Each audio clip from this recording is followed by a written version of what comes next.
Hello नमस्कार दोस्तों, आपका हमारे इस यूट्यूब चैनल में स्वागत है। अगर आप हमारे चैनल में नए हैं तो प्लीज़ हमारे चैनल को सब्सक्राइब करना ना भूलें और हमारे वीडियो को एंड तक ज़रूर देखिए। आज हम इसमें पढ़ेंगे इतिहास के बहुत ही महत्वपूर्ण क्वेश्चन, ठीक है, जिसमें हमारा पहला प्रश्न है कि अर्थशास्त्र किसने लिखा है, यानी अर्थशास्त्र की रचना किसने की है।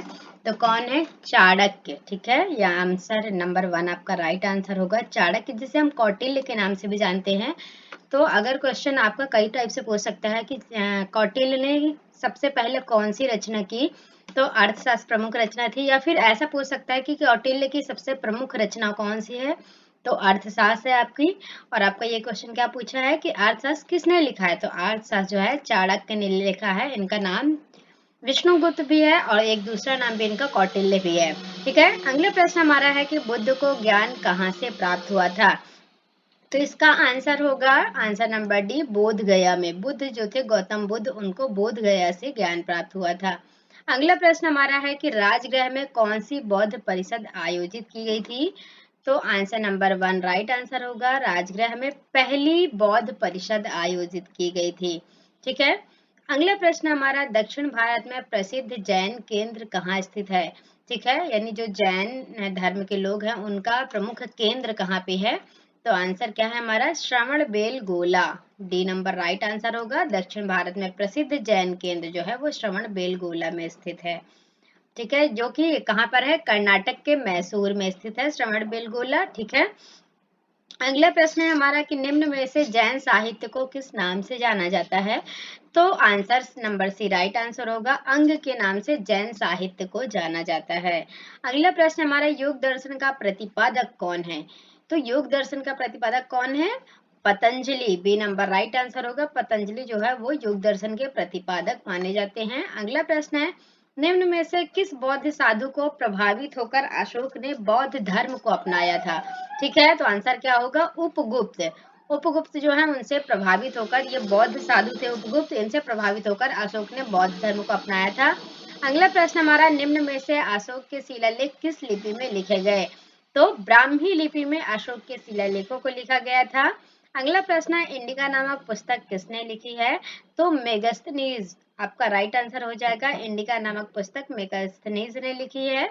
अगला प्रश्न आपका कि गुप्त काल में जो चांदी के सिक्के चलाए गए उसे किस नाम से जाना जाता था, तो रूप्यक नाम से जाना जाता था चांदी के सिक्कों को, जो कि गुप्त काल में चलाए गए थे। अगला प्रश्न हमारा, करो या मरो का प्रसिद्ध नारा किसने दिया था, तो करो या मरो का जो नारा था वो महात्मा गांधी जी ने दिया था, क्योंकि उस समय स्वतंत्रता की लड़ाई चल रही थी, जो आर या पार की लड़ाई थी कि या तो हमें स्वतंत्रता चाहिए, ठीक है, या तो हम मरेंगे या फिर स्वतंत्रता लेके रहेंगे। अगला प्रश्न हमारा कि अंग्रेजों ने भारत में पहली फैक्ट्री कहाँ स्थापित की, तो सूरत में अंग्रेजों ने पहली फैक्ट्री स्थापित की थी, ठीक है। यह किसने कहा कि इस समय मध्य रात्रि होते ही जब संसार सो रहा है, भारत जीवन और स्वतंत्रता के लिए जाग उठा है, यह कहा था पंडित जवाहरलाल नेहरू ने, जो कि भारत के प्रथम प्रधानमंत्री भी कहे जाते हैं, ठीक है। अगला प्रश्न हमारा कि भारत में अंग्रेजी का पहला समाचार पत्र किसने शुरुआत किया था या शुरू किया था, तो जे ए हिकेस जो हैं इन्होंने सबसे पहले अंग्रेजी का समाचार पत्र शुरू किया था। अगला प्रश्न हमारा कि किस गवर्नर जनरल के काल में पंजाब को ब्रिटिश साम्राज्य से मिलाया गया था, तो लॉर्ड डलहौजी का आपने नाम सुना होगा, लॉर्ड डलहौजी जो गवर्नर जनरल थे, इनके काल में ही पंजाब में ब्रिटिश साम्राज्य को मिलाया गया था। अगला प्रश्न हमारा, भारत सरकार अधिनियम 1919 को एक और नाम से भी जाना जाता है, वह कौन सा नाम है, तो मॉन्टेग्यू चेम्सफोर्ड सुधार के नाम से भी जाना जाता है। बी नंबर आपका राइट आंसर होगा। ये जो 1919 का मॉन्टेग्यू चेम्सफोर्ड सुधार अधिनियम है, ये ब्रिटिश सरकार द्वारा लाए जाने वाला जो अधिनियमों हैं उनकी कड़ियों का पहला अधिनियम था, और जिसमें पहली बार भारत में स्वशासन स्थापित किया गया और ब्रिटिश सरकार का लक्ष्य घोषित किया गया था, ठीक है।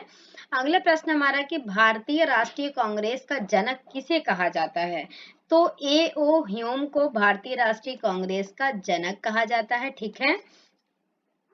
अगला प्रश्न हमारा है, सन 1916 में कलकत्ता में होम रूल लीग की स्थापना किसने की थी, तो लोकमान्य तिलक इसका राइट आंसर होगा, जिन्हें हम बाल गंगाधर तिलक भी कहते हैं, तो इन्होंने 1916 में कलकत्ता में होम रूल लीग की स्थापना की थी। अगला प्रश्न हमारा, सविनय अवज्ञा और करों का भुगतान न करने के लिए महात्मा गांधी को प्रेरणा किससे मिली थी? तो आंसर क्या होगा? हेनरी डेविड थोरी थोरियो। ठीक है, ये आपका राइट आंसर होगा, हेनरी डेविड थोरियो, इन्होंने की थी। अगला प्रश्न हमारा और आखिरी प्रश्न कि गांधी जी से दक्षिण अफ्रीका में मिलने के लिए कौन गया था? तो आपका राइट आंसर होगा गोपाल कृष्ण गोखले। ये सबसे पहले गांधी जी से मिलने के लिए दक्षिण अफ्रीका तक पहुंच गए थे। दक्षिण अफ्रीका में गांधी जी के साथ बहुत भेदभाव हो रहा था, गोरे काले का भेदभाव हो रहा था, उनके साथ बहुत ही अपमानजनक व्यवहार हो रहा था। गोपाल कृष्ण गोखले उनसे मिलने के लिए दक्षिण अफ्रीका गए हुए थे। थैंक यू सो मच दोस्तों, एंड प्लीज कमेंट बॉक्स में हमें बताएं कि आपको वीडियो कैसा लगा, और वीडियो को लाइक और सब्सक्राइब करना ना भूलें, और ज्यादा से ज्यादा इसे शेयर करें। ठीक है।